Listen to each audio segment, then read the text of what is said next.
अक्षय तृतीया का दिन इस बार 3 मई को पड़ रहा है, जो कि बेहद खास और विशेष दिन है। बल्कि ऐसा कहा जाता है कि स्वयं रावण ने भी इसी दिन साधना करके, खास प्रयोग करके स्वर्ण की लंका की प्राप्ति करी थी। तो दोस्तों, आज के इस वीडियो में एक ऐसी खास साधना के बारे में हम आपको बताएंगे जो रावण संहिता से ली गई है और जिसे स्वयं रावण करता था अपनी गरीबी को मिटाने के लिए। तभी वह सबसे ज्यादा अमीर बन गया था और उस समय स्वर्ण की लंका का मालिक था। तो दोस्तों, इस साधना को करना किस प्रकार है, इस वीडियो को बिल्कुल ध्यान से सुनते जाएं। सबसे पहले वीडियो को लाइक करके कमेंट बॉक्स में ओम नमः शिवाय, हर हर महादेव अवश्य ही लिख दें। अब आप ये जान लें कि अक्षय तृतीया का जो दिन होता है, इस दिन माता लक्ष्मी भ्रमण पर निकलती हैं और जो व्यक्ति खास साधना कर रहा होता है, खास विशेष प्रयोग कर रहा होता है, उसके जीवन में माता लक्ष्मी स्थायी रूप से वास करने लग जाती हैं।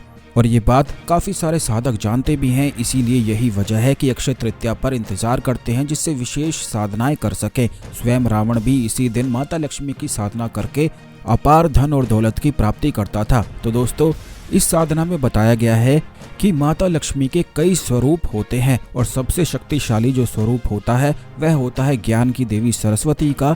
यानी कि जिस व्यक्ति के पास ज्ञान की दौलत होती है, ऐसा व्यक्ति अपने आप ही कहीं पर भी किसी भी तरह से धनवान बन ही जाता है। इसीलिए उस जमाने में रावण को महाज्ञानी रावण कहा जाता था, क्योंकि वह सरस्वती देवी की जो साधना है उसे माता लक्ष्मी के स्वरूप में ढालकर करता था, जिसकी वजह से उसे माता लक्ष्मी की प्राप्ति तो होती ही थी, बल्कि ज्ञान की प्राप्ति भी होती ही चली जाती थी। तो दोस्तों, इस साधना को करने के लिए सबसे पहले आपके पास एक छोटा सा शिवलिंग होना बेहद आवश्यक है। अगर आपके घर में पहले से ही मौजूद है तो अच्छा है, नहीं तो आप इसे बाहर से छोटा सा बिल्कुल लेकर आ सकते हैं। अभी अक्षय तृतीया में काफी समय है, 3 मई को आने वाली है, तो पहले से ही आप व्यवस्था कर सकते हैं।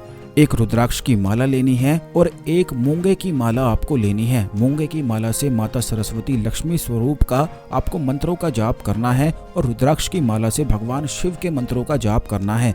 शिवलिंग पर चढ़ाने के लिए आपको 108 बेलपत्र लेकर आने हैं।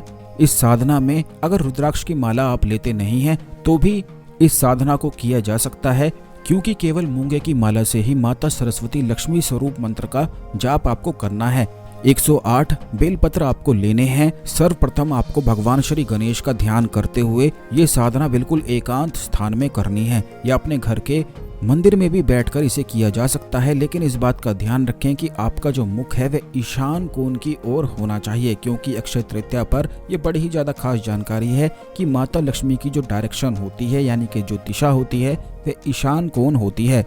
और भगवान शिव ने इस रहस्य को रावण को बताया था कि ईशान कोण में जब माता लक्ष्मी स्थापित होती हैं तो वह चंचला देवी से स्थायी देवी बन जाती हैं। यानी कि उस दिशा में बैठकर अगर कोई साधक साधना करता है तो उसके जीवन में स्थायी लक्ष्मी का वास होता है। और इसी साधना को करते हुए अगर कोई व्यक्ति दक्षिणवर्ती शंख को सिद्ध कर लेता है और नित्य प्रतिदिन इसके जल को पीता है, इसमें जल भर के रोज सुबह उठकर इस जल को अगर ग्रहण करता है, तो उसके 7 जन्मों की गरीबी भी समाप्त हो जाती है। यानी कि उसकी जो आने वाली पीढ़ी है वे भी 7 जन्मों तक बिल्कुल अमीर बने रहते हैं और उसे कभी भी किसी भी प्रकार का रोग नहीं घेरता है। बिल्कुल निरोग, स्वस्थ और धनवान बनकर वह अपने जीवन का यापन करता है। तो दोस्तों, इस साधना को करने के लिए 2 तरीके हैं। एक तो आप मंत्र का जाप कर लें और दूसरा आप दक्षिणवर्ती शंख को सिद्ध करके रख सकते हैं। जो दक्षिणवर्ती शंख है ये बस एक बार सिद्ध करना पड़ता है और जीवन भर के लिए आप इसका फिर इस्तेमाल कर सकते हैं।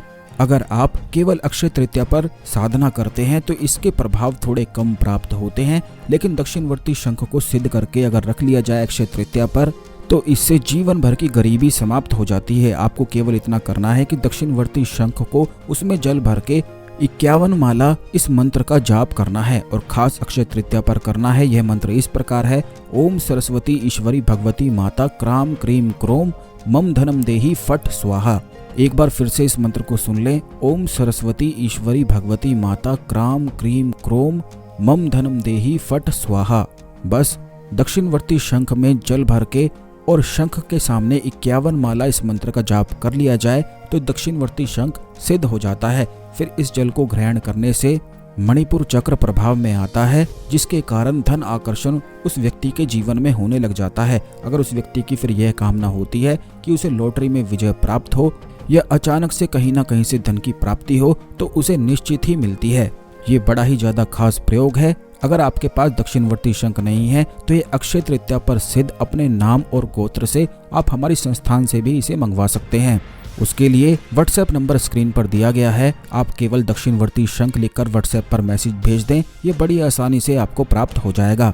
वैसे केवल मूंगे की माला से भी 51 माला करके इसका लाभ उठाया जा सकता है, लेकिन उन हालातों में कम इसका फायदा मिल पाता है।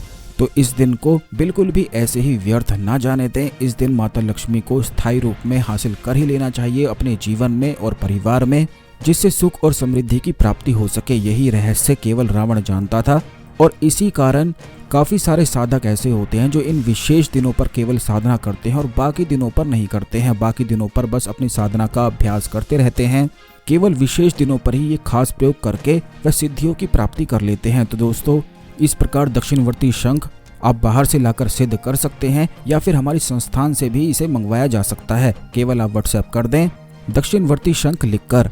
इस खास जानकारी को अन्य लोगों के साथ भी अवश्य शेयर कर दें, जिससे सभी लोग इस जानकारी का लाभ उठा सकें और आपके गुण कर्मास बढ़ सकें। तो दोस्तों, आज के लिए केवल इतना ही। अगले वीडियो में मिलते हैं। ओम नमः शिवाय। हर हर महादेव।